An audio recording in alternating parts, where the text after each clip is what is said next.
स्वागत है आप सभी का समसामयिक घटना चक्र के इस ऑनलाइन प्लेटफॉर्म पर। मैं मोहित आप सभी का स्वागत करता हूं। आज अपने इस वीडियो में हम बात करेंगे यहां पर उत्तर प्रदेश स्पेशल के जो करंट अफेयर है मई 2025 के, उस पर चर्चा करेंगे। कल अप्रैल का वीडियो आया था, आज मई 2025 के जो महत्वपूर्ण खबर है उन पे हम लोग वीडियोस लेकर आ रहे हैं, जिससे यूपी स्पेशल के जो इंपॉर्टेंट करंट अफेयर आपकी परीक्षा के दृष्टिकोण से वो सारे यहाँ पर कवर हो जाएंगे। ठीक है, और इस क्लास की जो पीडीएफ है वो हमारा जो मंथली पैकेज है, मंथली पैकेज जब आप ज्वाइन करेंगे तो उसी का जो कम्युनिटी है, वहाँ व्हाट्सएप कम्युनिटी है, उसी व्हाट्सएप कम्युनिटी में आपको इसका मंथली पीडीएफ मिल जाएगा। कम्युनिटी को ज्वाइन कैसे कर सकते हैं, इसी वीडियो के पिन कमेंट में आप जाइएगा, एक लिंक लगा हुआ है, उस लिंक पे आप क्लिक करेंगे, जून महीने का पैकेज हमारा ज्वाइन कर लेंगे। उसी जून महीने के पैकेज में ज्वाइन करने के बाद आप हमारे व्हाट्सएप ग्रुप में जुड़ जाएंगे, या फिर व्हाट्सएप ग्रुप में नहीं जुड़ते हैं तो कम्युनिटी जब आप ज्वाइन कर लेंगे, मतलब जब कोर्स आपने परचेज किया, परचेज करने के बाद आप हमारे हेल्पलाइन नंबर पर कॉल करिएगा, हमारी जो सपोर्ट टीम है वो आपको व्हाट्सएप ग्रुप में ऐड कर देगी। व्हाट्सएप ग्रुप से ही आपको इस क्लास की पीडीएफ, पीपीटी इत्यादि मिल जाएंगे। ठीक है, तो चलिए हम बात करते हैं जून 2025 के महत्वपूर्ण करंट अफेयर। ठीक है, सॉरी मई 2025 के important current affair Uttar Pradesh special के, और एक लास्ट वीडियो आएगा जिसमें हम लोग जून 2025 के इंपॉर्टेंट करंट अफेयर कवर करेंगे। उसके बाद होगा क्या कि 2024, ठीक है, जनवरी 2024 से लेकर और जून 2025 तक, यानी कि पिछले 1.5 साल का करंट अफेयर यूपी स्पेशल का ये पूरा कवर हो चुका होगा। ठीक, आप प्लेलिस्ट में जाके देखिए, पूरा 2024 का करंट अफेयर एक साथ पड़ा हुआ है। उसके बाद जून 2025 के इंपॉर्टेंट करंट अफेयर जो है उनको एक साथ प्लेलिस्ट बना दी गई है। पिछले 6 महीने के करंट अफेयर को यहाँ पर समाहित कर दिया गया है। कल देखा जाए तो अप्रैल का वीडियो आया था, आज मई का आ रहा है, और 1 से 2 दिन में जून महीने का भी करंट अफेयर आ जाएगा। तो इस प्रकार पूरा करंट अफेयर हमारा कंप्लीट हो जाएगा। चलिए चर्चा करते हैं। सबसे पहले देखें, गंगा एक्सप्रेसवे पर देश की पहली नाइट लैंडिंग एयर स्ट्रिप का निर्माण किया गया। ठीक है, देश की पहली नाइट लैंडिंग एयर स्ट्रिप जो है ये किस एक्सप्रेसवे पर बनी है, तो गंगा एक्सप्रेसवे पर बनी है। चर्चा कर लेते हैं पॉइंट पर। तो वर्तमान में उत्तर प्रदेश एक्सप्रेसवे के मामले में देश में शीर्ष स्थान पर है। ठीक है, भारत में एक्सप्रेसवे के मामले में देखा जाए तो यूपी जो है इसका नंबर 1 रैंक है। प्रदेश का सबसे लंबा एक्सप्रेसवे कौन सा है? गंगा एक्सप्रेसवे। ये उत्तर प्रदेश का सबसे लंबा एक्सप्रेसवे है और इसकी लंबाई बात कर ले तो 594 किलोमीटर है। कितना? 594 किलोमीटर इसकी लंबाई है। देखा जाए इस एक्सप्रेसवे पर शाहजहांपुर में, कहां पर? शाहजहांपुर में देश की पहली night landing air strip 3.5 kilometre की तैयार की गई है। ये पॉइंट याद रखना कि भारत की पहली नाइट लैंडिंग एयर स्ट्रिप कहां पर तैयार की गई है? उत्तर प्रदेश के किस जिले में? शाहजहांपुर में तैयार की गई है। और कौन से एक्सप्रेसवे पर? तो गंगा एक्सप्रेसवे पर। इस एयर स्ट्रिप की तो टोटल लेंथ कितनी है, लंबाई कितनी है? तो 3.5 किलोमीटर की लंबाई है। आगे देखा जाए इस आधुनिक एयर स्ट्रिप के दोनों किनारों पर देखा जाए तो 250 सीसीटीवी कैमरे भी लगाए गए हैं। गंगा एक्सप्रेसवे को युद्ध, आपदा जैसी आकस्मिक स्थितियों के लिए तैयार किया गया है, जहां वायुसेना के लड़ाकू विमान दिन रात टेक ऑफ और लैंडिंग कर सकेंगे। ठीक है, इस एयर स्ट्रिप के निर्माण के बाद देखा जाए तो चाहे दिन में हो या रात में हो, जिस टाइम पर भी भारतीय वायुसेना के जहाज लैंड करना चाहे वो लैंड कर सकते हैं। अगली खबर क्या है? सभी जनपदों में स्थापित होंगे $1 ट्रिलियन सेल। ये आपको पता होगा कि उत्तर प्रदेश सरकार का लक्ष्य है कि उत्तर प्रदेश की जो जीडीपी है उसको $1 ट्रिलियन बनाने का। अब उसके लिए ओटीडी स्थापित किया जाएगा। ओटीडी का मतलब क्या है? $1 ट्रिलियन सेल। ये हर जिले में बनेगा। ठीक है, उत्तर प्रदेश के 75 जिलों में $1 ट्रिलियन सेल बनाया जाएगा।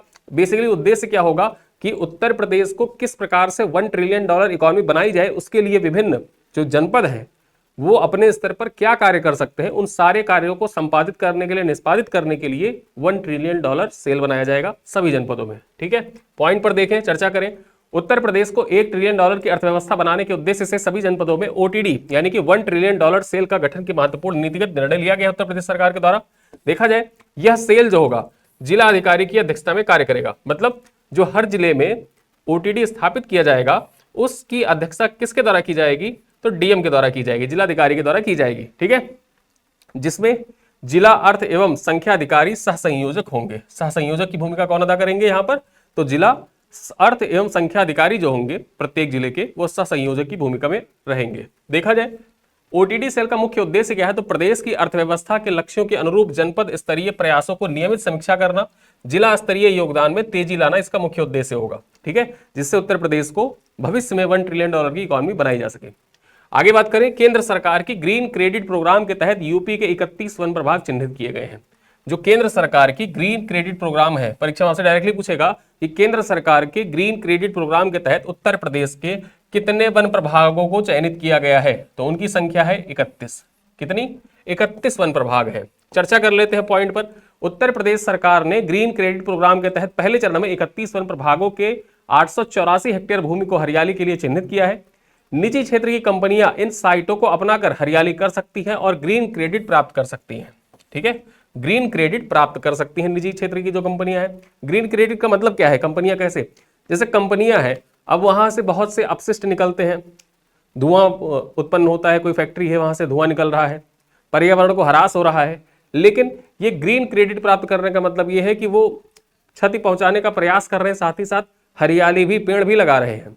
ठीक है, तो इस प्रकार देखा जाए टोटल ग्रीन क्रेडिट प्रोग्राम के तहत उत्तर प्रदेश के 31 वन प्रभागों को चिन्हित किया गया है, जहां पर जो निजी कंपनियां हैं, निजी क्षेत्र की जो कंपनियां हैं, वो ग्रीन क्रेडिट प्राप्त कर सकती हैं हरियाली फैलाकर। ठीक है, देखा जाए तो एनटीपीसी सोनभद्र और नार्दर्न कोलफील्ड्स ने इस योजना के तहत वन विभाग को 50.57 लाख रुपए दिए हैं।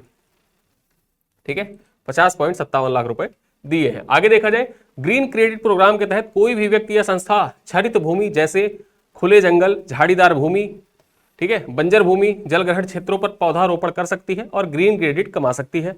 इस योजना को केंद्रीय पर्यावरण, वन एवं जलवायु परिवर्तन मंत्रालय के देखा जाए तो इसके अधीन भारतीय वानिकी अनुसंधान एवं शिक्षा परिषद देहरादून द्वारा संचालित किया जा रहा है। ठीक है, आगे बात कर ले। हरियाली करने के बदले जो भी ग्रीन क्रेडिट प्राप्त होगा उनसे भविष्य में कई प्रकार की सहूलियतें भी दी जाएंगी भविष्य में। चलिए आगे बात कर ले। देश का पहला waste to wildlife park, देश का पहला waste to wildlife park कहां पर बना हुआ है? तो ये नोएडा शहर में बना हुआ है। चर्चा कर लेते हैं। उत्तर प्रदेश के नोएडा शहर में देश का पहला waste to wildlife park की स्थापना की गई है। परीक्षा में आपसे पूछे कि देश का पहला waste to wildlife park कहां पर बना हुआ है, तो ये उत्तर प्रदेश के नोएडा शहर में बना हुआ है। ठीक है, देखा जाए तो इसे नोएडा जंगल ट्रेल के नाम दिया गया। क्या नाम दिया गया इसको? नोएडा जंगल ट्रेल इसको नाम दिया गया है। आगे चर्चा कर ले। पार्क में लोहे और प्लास्टिक वेस्ट का इस्तेमाल कर जानवरों की आकृतियां बनाई गई है। ठीक है, साथ ही साथ ये भी देखा जाए तो नोएडा अथॉरिटी ने इस पार्क को पब्लिक प्राइवेट पार्टनरशिप मॉडल पर तैयार किया है। ठीक है, जो नोएडा अथॉरिटी है उसके द्वारा इस पार्क को पीपीपी मॉडल पर तैयार किया गया है। आपके परीक्षा के लिए इंपॉर्टेंट है, मोस्ट इंपॉर्टेंट है, पूछा जा सकता है आपसे परीक्षा में यूपी स्पेशल के दृष्टिकोण से। देखा जाए, मैं आपको एक चीज बताता हूं, आरओ की जो परीक्षा हुई थी, जो पेपर जो कैंसिल हो गया, ठीक है, 12 फरवरी को जो परीक्षा हुई थी, उस परीक्षा में देखा जाए तो यूपी स्पेशल से 9 क्वेश्चन पूछे गए थे। 9 क्वेश्चन यूपी स्पेशल के आए हुए थे। अब यूपी स्पेशल के क्वेश्चन जो स्टैटिक जी के हैं वो तो आप कर लेंगे, आपने पढ़ रखा है। करंट अफेयर भी उतना ही महत्वपूर्ण हो जाता है यूपी स्पेशल का, तो इस वजह से देखा जाए ये जितने वीडियो यहाँ पर करंट अफेयर के यूपी स्पेशल के आ रहे हैं आपकी परीक्षा के लिए मोस्ट इंपॉर्टेंट है। चलिए आगे देखा जाए। 23वीं राष्ट्रीय पैरा एथलीट चैंपियनशिप, इसके बारे में चर्चा कर लेते हैं। तो हरियाणा ने, ठीक है, यहाँ पर बात करें तो हरियाणा ने 23वीं राष्ट्रीय पैरा एथलीट्स चैंपियनशिप में ओवरऑल पुरुष तथा महिला टीम में देखा जाए तो खिताब जीत लिया है। यहाँ पर इसने जो हरियाणा टीम है इसकी बात कर ले तो 49 स्वर्ण पदक, 32 रजत और 25 कांस्य पदक जीते हैं। तमिलनाडु दूसरे स्थान पर रहा, जबकि उत्तर प्रदेश का स्थान कौन सा रहा? तो उत्तर प्रदेश यहाँ पर तीसरे स्थान पर रहा। तो उत्तर प्रदेश इंपॉर्टेंट हो जाता है आपका। देखा जाए तो 14 स्वर्ण पदक, 17 रजत और 11 कांस्य पदक के साथ यूपी तीसरे स्थान पर रहा 23वीं राष्ट्रीय पैरा एथलीट चैंपियनशिप में। परीक्षा में पूछ सकता है कि 23वीं राष्ट्रीय पैरा एथलीट चैंपियनशिप में उत्तर प्रदेश का कौन सा स्थान? तीसरा स्थान। पहले स्थान पर कौन? पहले स्थान पर यहाँ पर देखा जाए हरियाणा। दूसरे स्थान पर कौन? दूसरे स्थान पर तमिलनाडु। ठीक है, चलो आगे बात कर ले। लखनऊ में ब्रह्मोस विनिर्माण सुविधा का शुभारंभ, लखनऊ में ब्रह्मोस विनिर्माण सुविधा का शुभारंभ किया गया। यहां पर देखा जाए तो 11 मई 2025 को भारत के रक्षा मंत्री राजनाथ सिंह के द्वारा लखनऊ नोड में ब्रह्मोस सुपरसोनिक क्रूज मिसाइल उत्पादन इकाई का वर्चुअल उद्घाटन किया गया। यहां बात कर ले तो 300 करोड़ रुपए की निवेश से निर्मित इस इकाई का उद्देश्य है कि हर साल देखा जाए तो 80 से 100 ब्रह्मोस मिसाइलें को निर्माण करना, यानी कि हर साल 80 से 100 ब्रह्मोस मिसाइल बना के तैयार किए जाएंगे इस नोड के जरिए जो लखनऊ में स्थापित किया गया है, और इसका उद्घाटन राजनाथ सिंह के द्वारा किया गया वर्चुअली। ठीक है, देखा जाए तो यह परियोजना क्षेत्रीय सुरक्षा चुनौतियों के बीच भारत की रक्षा उत्पादन क्षमता को सशक्त बनाने और आत्मनिर्भरता की दिशा में एक महत्वपूर्ण कदम मानी जा रही है। आगे हम बात कर लें, ओडीओपी में शामिल उत्पादों की जो संख्या है ये 62 से बढ़ के कितनी हो गई है? 74 हो गई है। वन डिस्ट्रिक्ट वन प्रोडक्ट के बारे में मैंने आपको बताया था, कल वीडियो जो आया उसमें बताया था कि ओडीओपी 2.0 ODOP 2.0 या 2.0 जो भी कह लें, कुछ लोग इसको 2.0 कहते हैं, कुछ लोग 2.0 कहते हैं। मैं 2.0 भी कहता, 2.0 भी कहता, कुछ लोग आते कमेंट करते हैं कि सर 2.0 कहिए, ठीक है, तो 2.0 भी कहते हैं, 2.0 भी कहते हैं, ठीक है। तो यहां पर देखा जाए, मैंने आपको कल बताया था जो अप्रैल महीने का कि ODOP 2.0 सरकार लाने जा रही है, लेकिन उससे पूर्व यहां पर देखा जाए जो वन डिस्ट्रिक्ट वन प्रोडक्ट है, यानी कि जैसे 75 जिले हैं, तो 75 जिलों में आप समझते होंगे कि 75 जिलों के 75 उत्पाद, जरूरी नहीं है, कई जिले ऐसे हैं जहां के जो उत्पाद हैं वो सिमिलर हैं, जैसे दाल प्रसंस्करण। अब दाल प्रसंस्करण के लिए बलरामपुर भी फेमस है, 2-3 अन्य जिले भी हैं जो दाल प्रसंस्करण के लिए फेमस है, गुड़ के लिए अयोध्या भी फेमस है, एक जिला और है जो गुड़ के लिए प्रसिद्ध है। तो ऐसे ही ओवरलैप हो जाता है, ठीक है, इस प्रकार से ओवरलैप हो जा रहा है। लेकिन अभी देखा जाए वर्तमान में जो संख्या थी वो 62 थी, लेकिन अब कितना हो गया है बढ़ के, अब ये बढ़ के 74 हो गया है, ठीक है। तो यहां पर चर्चा कर ले, योगी सरकार ने 12 नए उत्पादों को ODOP में शामिल किया है।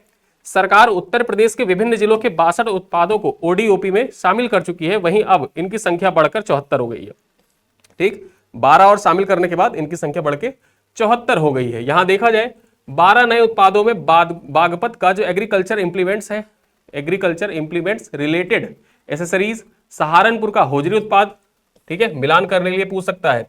ये जो नए बने हैं, देखिए आपके PYQ में ये सवाल आ चुका है, आपके प्रीवियस ईयर क्वेश्चन पेपर में यहां से सवाल पूछा जा चुका है, जो ODOP है ना। अब सवाल यहां से कैसे पूछा है,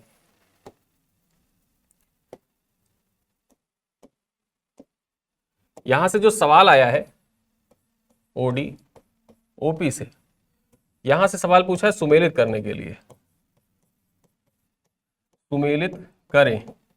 एक तरफ दे देता है जिला, एक तरफ जिला दे रखा है और दूसरी तरफ उत्पाद कि वो जिला किस उत्पाद के लिए फेमस है, ठीक है, मिलान करने के लिए दे देता है। फिर नीचे कहता है कोड की सहायता से, फिर वहां कोड दिया रहता है कि 1 2 3 4 3 4 1 2 5 6 1 2, मतलब ऐसे दिया रहता है।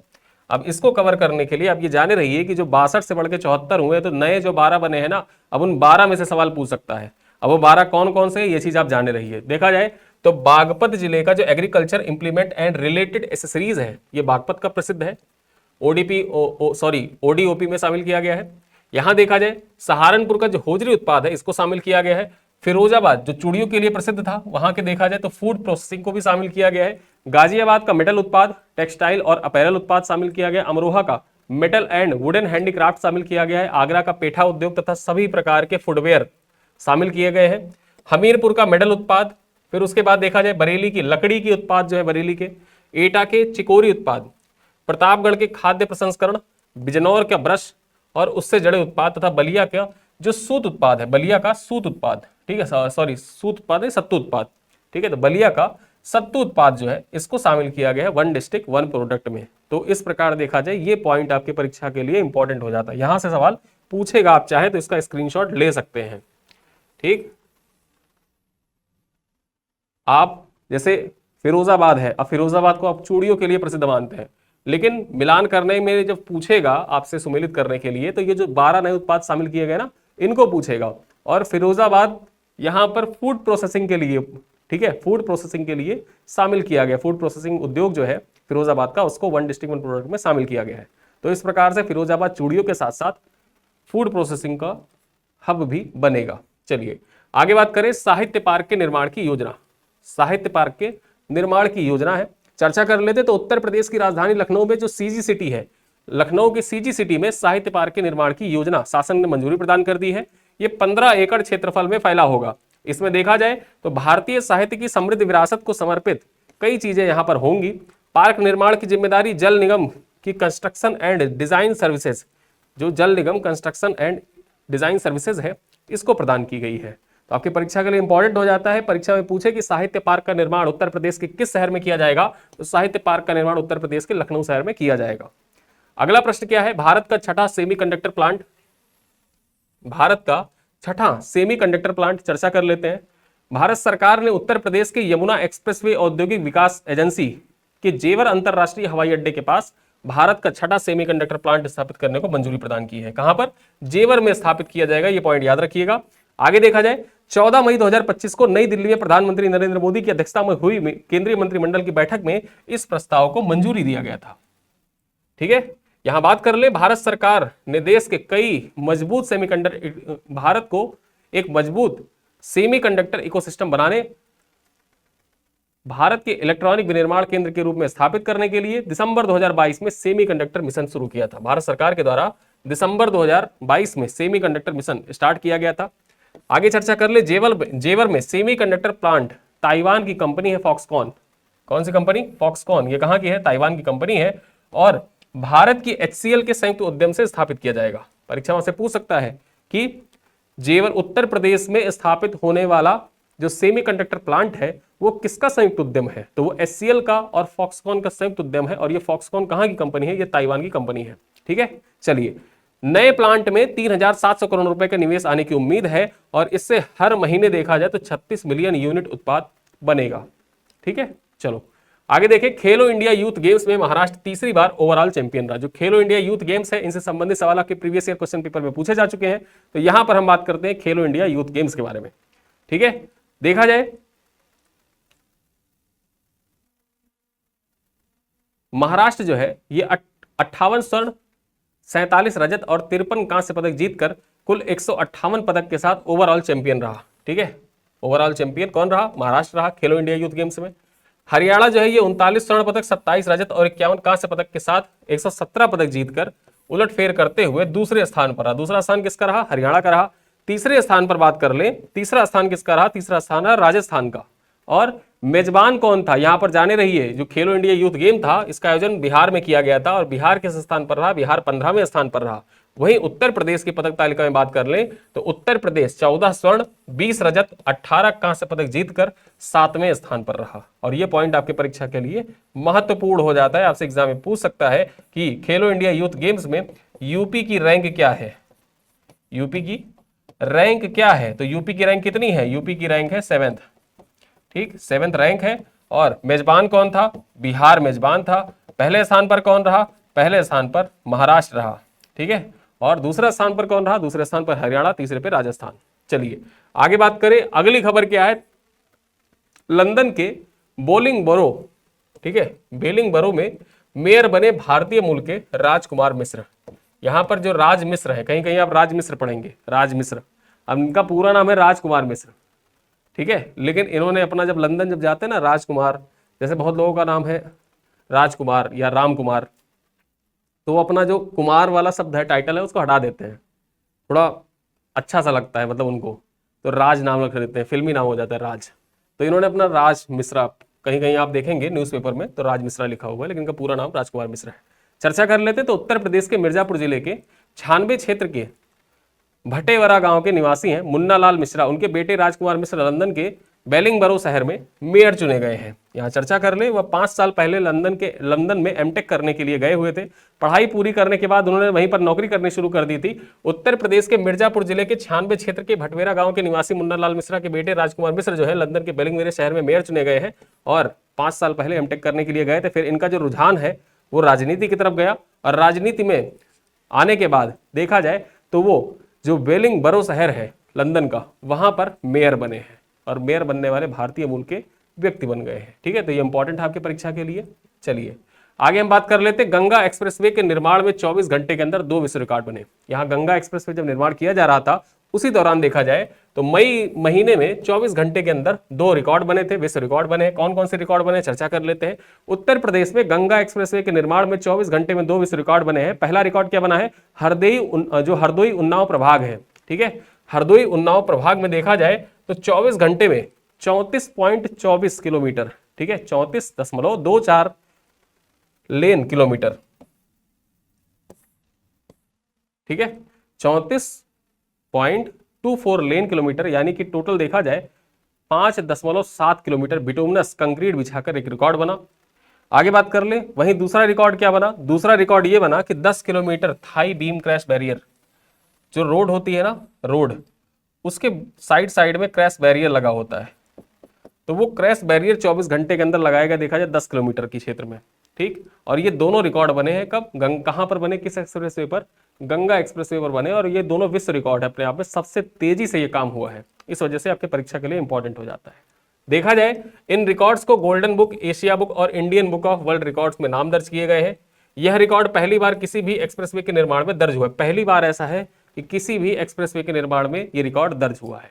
अगली खबर देखते हैं, कस्तूरबा स्कूलों, जो कस्तूरबा गांधी विद्यालय होते हैं, वहां की छात्राएं बनेंगी डिजिटली स्मार्ट। अब ये इंपॉर्टेंट क्यों हो जाता है? ये आपके प्रीलिम्स की परीक्षा के लिए तो इंपॉर्टेंट है, लेकिन मुख्य परीक्षा के लिए ज्यादा इंपॉर्टेंट हो जाता है। मेंस में जब उत्तर प्रदेश में शिक्षा सुधार से संबंधित आप पॉइंट्स लिख रहे हो, वहां पर इस पॉइंट को आप मेंशन कर सकते हैं। और मैंने आपको कल ही बताया था कि हमारी यूपी स्पेशल जो करंट अफेयर आती है, UP special monthly current affair आती है, वो ना सिर्फ आपके प्रीलिम्स परीक्षा के लिए, आपके मुख्य परीक्षा के लिए भी महत्वपूर्ण होती है। ठीक है, तो चलिए चर्चा करते हैं। यहाँ पर उत्तर प्रदेश के कस्तूरबा गांधी आवासीय विद्यालयों में रहकर पढ़ने वाली छात्राओं को डिजिटली माध्यम से तथा वित्तीय विषयों में भी दक्ष बनाया जाएगा। यहां देखा जाए, इसके लिए छात्राओं को विशेष तौर पर इन विषयों में प्रशिक्षण भी दिया जाएगा, यानी कि एआई की जानकारी भी दी जाएगी, साथ ही साथ जो कॉमर्स रिलेटेड शिक्षा होती है वो भी प्रदान की जाएगी छात्राओं को। देखा जाए तो बेसिक शिक्षा विभाग ने यूनिसेफ के सहयोग से दोनों ही विषयों पर ऑनलाइन कोर्स मॉड्यूल तैयार करवाया है, जिससे छात्राओं को जोड़ा जाएगा। यहां पर देखा जाए सहयोग कौन कर रहा है? यूनिसेफ कर रहा है सहयोग बेसिक शिक्षा विभाग का। ठीक है, बेसिक शिक्षा विभाग यूनिसेफ के साथ मिलकर, परीक्षा से पूछ सकता है कि बेसिक शिक्षा विभाग किसके साथ मिलकर, जो कस्तूरबा गांधी आवासीय विद्यालय है वहां पर एआई तथा वित्तीय शिक्षा को प्रसारित करने का कार्यभार संभाल रखी है, तो यूनिसेफ के साथ। ठीक है, चलिए आगे देखा जाए, ये कोर्स सभी 446 कस्तूरबा स्कूल में संचालित होंगे। परीक्षा में देखा जाए आपके लिए इंपॉर्टेंट हो जाता है कि उत्तर प्रदेश में 446 कस्तूरबा गांधी विद्यालय है। ठीक है, कितने? 446 कस्तूरबा गांधी विद्यालय है। आगे देखा जाए, गोरखपुर में बनेगा अंतरराष्ट्रीय क्रिकेट स्टेडियम। परीक्षा के लिए महत्वपूर्ण है, गोरखपुर में अंतरराष्ट्रीय क्रिकेट स्टेडियम बनाया जा रहा है। चर्चा कर लेते हैं। उत्तर प्रदेश के गोरखपुर में 236 करोड़ रुपए की लागत से राज्य का चौथा अंतरराष्ट्रीय क्रिकेट स्टेडियम तैयार होगा। अब आप कमेंट करके ये बताइएगा कि उत्तर प्रदेश में तो चौथा गोरखपुर में बन रहा है, इससे पूर्व 3 अंतरराष्ट्रीय क्रिकेट स्टेडियम कौन कौन से हैं, ये आप कमेंट करके बताइए। ठीक है, चलिए देखते हैं। मुख्यमंत्री योगी आदित्यनाथ के ड्रीम प्रोजेक्ट्स में शामिल स्टेडियम का निर्माण जो ताल नदौर क्षेत्र है, इसमें 50 एकड़ भूमि पर होगा। ठीक है, आगे देखा जाए, आईसीसी मानकों के अनुरूप 2 मंजिला स्टेडियम में 30,000 दर्शक की क्षमता होगी, 7 मुख्य पिच तथा 4 अभ्यास पिचें होंगे। यहाँ पर स्टेडियम का निर्माण 18 महीने में पूरा किया जाएगा और यह अंतरराष्ट्रीय मैचों के साथ साथ अन्य बड़े कार्यक्रम को आयोजन भी हो सकेगा। तो इस प्रकार देखा जाए, ये उत्तर प्रदेश में स्थापित चौथा अंतरराष्ट्रीय क्रिकेट स्टेडियम होगा। इससे पूर्व जो 3 क्रिकेट स्टेडियम है उनका नाम आपको कमेंट बॉक्स में बताना है। चलिए आगे बात कर लेते हैं, अमृत भारत स्टेशनों का उद्घाटन। पीएम मोदी के द्वारा 22 मई को राजस्थान के बीकानेर से उत्तर प्रदेश सहित, ठीक है, उत्तर प्रदेश के 19 स्टेशनों समेत 103 अमृत भारत स्टेशनों का उद्घाटन किया गया। और ये आपका पीवाईक्यू है, ये आपका पीवाईक्यू है। अमृत भारत स्टेशन की जो स्थापना हुई थी उनकी संख्या डायरेक्टली पूछा था आपसे परीक्षा में, 2021 में या 2020 में पूछा जा चुका है ये सवाल। ठीक है, तो यहां पर याद रखिएगा, उत्तर प्रदेश में कितने अमृत भारत स्टेशन उद्घाटित किए गए? 19 उत्तर प्रदेश में, और पूरे भारत में देखा जाए 19 सहित पूरे भारत में 103 अमृत भारत स्टेशनों का उद्घाटन किया गया पीएम मोदी के द्वारा 22 मई को राजस्थान के बीकानेर से। चर्चा कर लेते हैं। उत्तर प्रदेश के पुनर्विकसित स्टेशनों में अत्याधुनिक सुविधाएं जैसे आधुनिक वेटिंग रूम, एक्सेलेटर, लिफ्ट, दिव्यांगजनों के लिए सुविधाएं, डिजिटल डिस्प्ले, हरित ऊर्जा आधारित इंफ्रास्ट्रक्चर तथा स्थानीय वास्तुशिल्प की झलक जैसे नवाचार भी किए गए हैं। ठीक है, चलिए अगली खबर देखें। अगली खबर क्या है? भारत की पहली विस्टाडोम जंगल सफारी ट्रेन उत्तर प्रदेश में शुरू की गई है। भारत की पहली विस्टाडोम जंगल सफारी कहां पर शुरू की गई है, किस राज्य में शुरू की गई है? परीक्षाओं से पूछे तो आप सीधे सीधे टिक करिएगा कि उत्तर प्रदेश में शुरू किया गया। चर्चा कर लेते हैं। 26 मई 2025 को उत्तर प्रदेश सरकार ने भारतीय रेलवे के सहयोग से भारत की पहली विस्टाडोम जंगल सफारी लॉन्च किया है। यह ट्रेन दुधवा टाइगर रिजर्व और कथरनिया घाट वन्यजीव अभ्यारण्य को जोड़ती है। यात्रियों की पारदर्शी छतें और कांच की खिड़कियों से जंगल का 360 डिग्री नजारा देखने की अनोखा अनुभव यहां पर मिलता है क्या? बेसिकली ये ट्रेन है और ट्रेन की जो छत है वो भी कांच की बनी हुई है। पूरी ट्रेन बगल से आप देखेंगे तो वो कांच से बनी हुई है और जंगल के बीच से जाती है। आप जंगल का पूरा नजारा देखते हुए निकल सकते हैं। ठीक है, ये जो विस्टाडोम सफारी है आपकी परीक्षा के लिए महत्वपूर्ण हो जाता है, यूपी स्पेशल के दृष्टिकोण से इंपॉर्टेंट है और यूपी पीसीएस, यूपी आरओ सभी परीक्षाओं के लिए महत्वपूर्ण हो सकता है, पूछा जा सकता है सवाल। आगे हम बात कर लें, भारत के सबसे बड़े टाइटेनियम और सुपर एलॉय सामग्री संयंत्र का उद्घाटन। आपकी परीक्षा के लिए मोस्ट इंपॉर्टेंट सवाल है, ये पूछ सकता है। भारत के सबसे बड़े टाइटेनियम और सुपर एलॉय सामग्री संयंत्र का उद्घाटन। ठीक है, तो यहां पर देखा जाए भारत के सबसे बड़े टाइटेनियम और सुपर एलॉय सामग्री का उद्घाटन केंद्रीय रक्षा मंत्री राजनाथ सिंह और उत्तर प्रदेश के मुख्यमंत्री योगी आदित्यनाथ के द्वारा किया गया है। और देखा जाए इसका संचालन एरोलॉय टेक्नोलॉजीज लिमिटेड द्वारा किया जाता है। ठीक है, इसका संचालन किसके द्वारा किया जा रहा है? तो इसका संचालन जो है ये एरोलॉय टेक्नोलॉजीज लिमिटेड के द्वारा इसका संचालन किया जा रहा है। देखा जाए तो यह उत्तर प्रदेश रक्षा औद्योगिक गलियारे के लखनऊ नोड के अंतर्गत भारत के पहले सामरिक सामग्री प्रौद्योगिकी परिसर का हिस्सा है। यानी कि परीक्षा में आपसे पूछे कि भारत के सबसे बड़े टाइटेनियम और सुपरलॉय सामग्री संयंत्र का उद्घाटन कहां पर किया गया है, तो यह लखनऊ में ही किया गया है। ठीक, लखनऊ में इसका उद्घाटन किया गया है। किसके द्वारा किया गया है? तो रक्षा मंत्री राजनाथ सिंह और उत्तर प्रदेश के मुख्यमंत्री सीएम योगी आदित्यनाथ के द्वारा इसका उद्घाटन किया गया है। देखा जाए यह संयंत्र 50 एकड़ में फैला है और इसकी वार्षिक उत्पादन क्षमता 6000 टन है, जिससे यह दुनिया के सबसे बड़े एकल स्थल टाइटेनियम पुनः पिघलने वाले संयंत्र बन गया है। ठीक है, तो ये आपकी परीक्षा के लिए महत्वपूर्ण हो जाता है। कहां पर है? लखनऊ नोड में अवस्थित है, जो रक्षा औद्योगिक गलियारा है। आप कमेंट करके एक बात बता सकते हैं, मुझे कमेंट करके बताइएगा जरूर से कि उत्तर प्रदेश रक्षा औद्योगिक गलियारे में कौन कौन से जिले शामिल हैं। अब मैं आपको हिंट कर देता हूं, 6 जिले यहां पर शामिल हैं। 6 जिले हैं, उन 6 जिलों का नाम आप कमेंट करके बताइएगा। और रक्षा औद्योगिक गलियारा आपसे UP PCS mains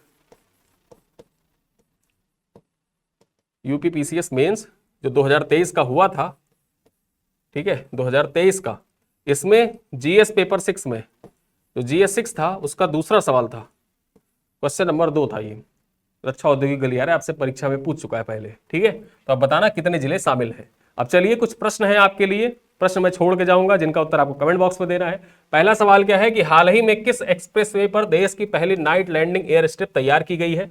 Agra Lucknow expressway, Bundelkhand expressway, Ganga expressway या पूर्वांचल एक्सप्रेसवे? क्वेश्चन नंबर 2 है कि भारत का पहला waste to wildlife park किस शहर में स्थापित किया गया है? लखनऊ में, कानपुर में, वाराणसी में या नोएडा में? क्वेश्चन नंबर 3 है कि हाल ही में ब्रह्मोस सुपरसोनिक क्रूज मिसाइल उत्पादन इकाई का उद्घाटन उत्तर प्रदेश के किस शहर में हुआ है? कौन सा शहर है जहां पर ब्रह्मोस सुपरसोनिक क्रूज मिसाइल उत्पादन इकाई का उद्घाटन किया गया है? कानपुर में, लखनऊ में, आगरा में या झांसी में? क्वेश्चन नंबर 4 है कि साहित्य पार्क उत्तर प्रदेश के किस शहर में बनने वाला है? साहित्य पार्क कहां पर बनेगा? वाराणसी में, कानपुर में, लखनऊ में या मेरठ में? क्वेश्चन नंबर 5 है कि भारत का छठा सेमीकंडक्टर प्लांट उत्तर प्रदेश में कहां स्थापित होगा? भारत का छठा सेमीकंडक्टर प्लांट उत्तर प्रदेश के किस शहर में स्थापित होगा? कानपुर में, लखनऊ में, जेवर में या गाजियाबाद में? क्वेश्चन नंबर 6 है कि किस शहर में 236 करोड़ रुपए की लागत से उत्तर प्रदेश का चौथा अंतरराष्ट्रीय क्रिकेट स्टेडियम बनेगा? कौन सा शहर है, कहां पर बनाया जा रहा है अंतरराष्ट्रीय स्टेडियम? मेरठ, गोरखपुर, वाराणसी या प्रयागराज? क्वेश्चन नंबर 7 है भारत की पहली विस्टाडोम जंगल सफारी ट्रेन को किन 2 अभ्यारण्यों को जोड़ा है? कौन से 2 अभ्यारण्य जिनको जोड़ा है? अमानगंज, ठीक है, चित्रकूट, दुधवा कतरनिया घाट, कान्हा पेंच, रणथंभौर सरिस्का। आगे बात करें, क्वेश्चन नंबर 8 क्या है? भारत का सबसे बड़ा टाइटेनियम एलॉय सुपर संयंत्र कहां स्थापित हुआ है? झांसी, आगरा, लखनऊ या वाराणसी? तो यहां पर देखा जाए मैंने आपसे टोटल पूछे हैं सवालों की संख्या है 8 सवाल एमसीक्यू फॉर्मेट में और 2 क्वेश्चन मैंने आपसे और पूछे हैं। ठीक है, 2 क्वेश्चन रक्षा औद्योगिक गलियारे में कौन कौन से शामिल है और उत्तर प्रदेश में जो स्थापित अंतरराष्ट्रीय क्रिकेट स्टेडियम है उनके नाम बताने हैं। ठीक है, तो ये टोटल 10 सवाल है, 10 सवाल आपसे पूछे गए। इन 10 सवालों का उत्तर आप कमेंट बॉक्स में दीजिएगा। वीडियो कैसा लगा आप लोग कमेंट बॉक्स में फीडबैक में जरूर बता सकते हैं। और इसके बाद हमारा जून महीने का करंट अफेयर आएगा। जून महीने के साथ उत्तर प्रदेश स्पेशल के जो इंपॉर्टेंट करंट अफेयर है आपके आरओ परीक्षा के लिए, वो सारे करंट अफेयर कंप्लीट हो जाएंगे। ठीक, और बिहार स्पेशल वाले चिंता मत करें, जो बीपीएससी देने जा रहे हैं, बीपीएससी का डेट भी एक्सटेंड कर दिया गया है। अब 13 सितंबर डेट हो गई है, पहले 10 सितंबर थी। ठीक, अब कितना कर दिया गया है? अब 13 सितंबर डेट हो गई है, 13 सितंबर डेट हो गई है। ठीक है, तो बीपीएससी वाले बिल्कुल परेशान न हो। जैसे आरओ की परीक्षा समाप्त होती है हम तुरंत बिहार पीसीएस पर फोकस करेंगे और बीपीएससी का सब कुछ कंप्लीट करवाने का प्रयास किया जाएगा। ठीक है, तो इसी के साथ मैं वीडियो को यहीं पर करता हूं समाप्त। मिलते हैं अगली वीडियो, तब तक के लिए धन्यवाद।